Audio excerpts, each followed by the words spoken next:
Bien-aimés frères et sœurs, vous connaîtrez la vérité et la vérité vous affranchira. Ça, c'est pas moi qui le dis, c'est la Bible qui le dit. Mais moi, je vous dis mieux. Vous connaîtrez la vérité historique, notamment celle de vos ancêtres kémites, et vous aurez une vision globale de ce que c'est que la vraie souveraineté politique. J'ajoute, vous reviendrez à la spiritualité africaine ancestrale et vous comprendrez les enjeux de l'indépendance économique. Et pour terminer, vous accepterez votre identité culturelle kémite et vous obtiendrez deux choses. La première, c'est la paix. La seconde, c'est le développement, à une condition. L'unité de toute l'Afrique noire, l'unité de tous les Noirs du monde entier.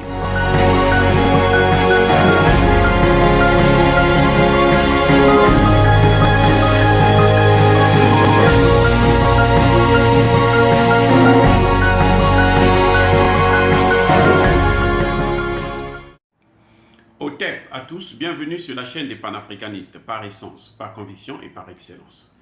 Celle des citoyens kémites par nécessité et obligation de combat.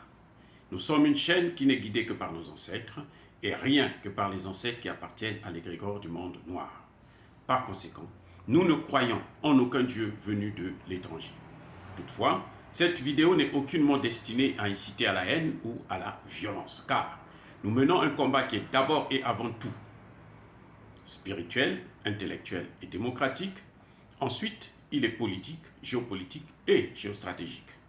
Contre l'impérialisme, le colonialisme, le néocolonialisme et l'endocoloniat, qui sont tous qualifiés de crimes contre l'humanité. Et nous menons ce combat sur la base du principe fondamental que nous avons hérité de nos ancêtres kémites, qui est celui de la Mahat, c'est-à-dire solidarité, vérité et justice. Vous êtes donc en droit de connaître la vérité. Et nous avons l'obligation de vous dire la vérité, rien que la vérité, afin que justice soit rendue au continent africain. Et ça, c'est notre modeste contribution dans cette noble lutte pour la souveraineté, la dignité, la solidarité et l'unité africaine. Ça, c'est ce que nous appelons le panafricanisme. Bien-aimés frères et sœurs, pourquoi Embalo Sissoko s'était rendu en Russie pour aller officiellement quémander le blé, les céréales, les engrais à Vladimir Poutine? Pourquoi? Mais parce que monsieur est aux abois. C'est aujourd'hui l'homme de course de la France. La France a, et les pays européens d'ailleurs, ont extrêmement besoin des céréales russes et ukrainiens. Ils ont pratiquement pris tout ce qu'il y avait en Ukraine. Maintenant, il reste les céréales russes. Il y a encore au moins 500 000 tonnes de céréales qui sont là en Russie. Eh oui, c'est ça le problème. Ils en ont besoin. Mais Embalo Sissoko est allé aussi pour ses besoins personnels. Parce que monsieur a voté non. Vous voyez la contradiction? Il vote non, et la semaine qui suit, il va en Russie pour dire, il vote contre la Russie. Hein. La semaine qui suit, il va en Russie pour aller quémander le blé. Vous savez, on ne peut pas, même Poutine ne l'a pas considéré. Ce n'est pas quelqu'un de sérieux. En fait, monsieur est allé pour s'expliquer, pour justifier pourquoi il a voté contre la Russie. Certainement, il a dû dire qu'il était sous pression de la France et les autres. Mais Poutine n'en a rien à foutre. Mais aussi, il y a un autre dossier, que les Français ne savent pas comment il faut faire, qui est celui des 46 mercenaires ivoiriens. Aujourd'hui, on apprend que ces Ivoiriens ne sont pas tous des Ivoiriens. Parmi eux, beaucoup sont des Libériens que l'on a pris, que l'on a formé, qu'on a enseigné la langue, ainsi de suite, rapidement, et pour venir faire des sales besognes au Mali. Et Alassane Ouattara ne sait plus quoi faire. Quand il se retourne vers la France fait appel à leur caniche de l'ONU, c'est-à-dire le secrétaire général de l'ONU, qui lui aussi échoue. Et là, maintenant, la France demande à Embalo d'aller voir Vladimir Poutine. Embalo l'a dit, il dit, nous sommes venus officiellement, je suis là pour le blé, les céréales, et pour la paix d'ailleurs, la paix, bon. Il peut pas, il n'a aucune leçon de paix à donner à Poutine, alors que au Mali, ils n'ont pas instauré la paix, au Burkina Faso, au Niger et autres. Vous voyez, donc en Afrique de l'Ouest, l'Afrique de l'Ouest est à feu et à sang aujourd'hui. Même des pays comme la Côte d'Ivoire que l'on croyait en paix, ils ne sont pas en paix en fait. C'est des pays occupés seulement par l'armée française, mais c'est des poudrières. Donc voilà, M. Sissoko est parti là-bas. Il a dit, je suis venu officiellement pour la paix et les céréales, mais nous avons des choses que nous allons parler en privé. Et les choses en privé, ce sont lesquelles? Mais c'est ça justement. C'est se justifier pourquoi il a voté contre la Russie.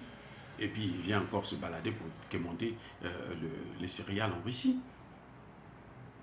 Mais il vient aussi parce qu'il a besoin de l'aide de la Russie pour peser de son poids, pour intervenir auprès du Mali.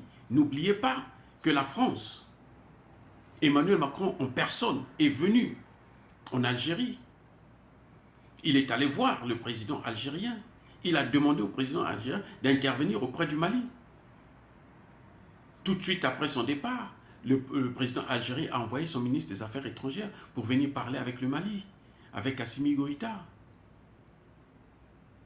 Donc ce dossier-là, la France ne sait plus comment il faut gérer ce dossier. C'est une affaire très complexe pour les Français, pour la France. Eh oui, le dossier des 46 mercenaires ivoiriens, il n'y a pas que ça.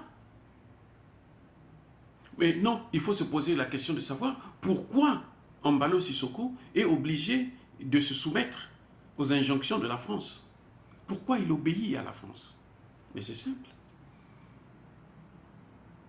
La Guinée-Bissau est un État narco-trafiquant de drogue. Donc, M. Embalo, qui d'ailleurs a été élu président avec comme d'habitude des tripatouillages et la corruption et autres, il sait que s'il ne fait pas ça là, il va terminer comme Noriega en prison aux États-Unis, en France ou dans un pays européen. Embalo le sait. Voilà ce qui tient Embalo entre les deux machins. C'est ça qui le tient. Il est dans une situation calamiteuse. Parce que s'il ne fait pas ça, on risque de le prendre de ses jours et puis on l'amène. On va le prendre. Vous avez vu le coup d'État? C'était pour l'intimider. Ah oui, le coup d'État là, c'était pour l'intimider. C'était pour lui dire, écoutez, nous avons une mission. Toi, tu dois travailler pour nous. Donc, lui, il a besoin de la couverture de Poutine. Eh oui, il a besoin de la couverture de Poutine. La seule personne qui peut le sauver, c'est Vladimir Poutine. C'est pour ça. Voilà les 3 raisons qui ont motivé Embalo Sissoko à se rendre en Russie. Ce qu'il a évoqué comme étant mission de la paix, il n'est pas ambassadeur de la paix et la CEDEAO ne lui a confié aucun mandat pour venir négocier avec Poutine, surtout pas l'Afrique. Et il ne peut pas venir parler de paix à Poutine alors que la CEDEAO est occupée. Aucun pays de la CEDEAO n'est souverain, y compris le Nigeria. Le grand Nigeria, ce n'est pas un État souverain. C'est une serpillière, c'est un paillasson. Le Ghana, ce n'est même pas la peine, la pourriture. Donc, il ne peut pas venir parler de paix alors que chez lui-même, il n'a pas la paix. Il n'est pas en paix, il n'a pas de souveraineté. Il n'est pas en paix. Donc voilà, bien-aimés frères et sœurs, dire cela, c'est inciter à la haine ou à la violence, non. Yaba Kolerve, Yamalembe. Je persiste et je signe. Soyez bénis par le Dieu des Kémites. Et que tous ceux qui persécutent le continent africain, les Africains et notamment les panafricanistes, tous ceux qui pillent et déstabilisent l'Afrique, puissent être foudroyés écrasés, punis et maudits par le Dieu des Kémites et par nos ancêtres angélisés. J'ai dit et j'assume.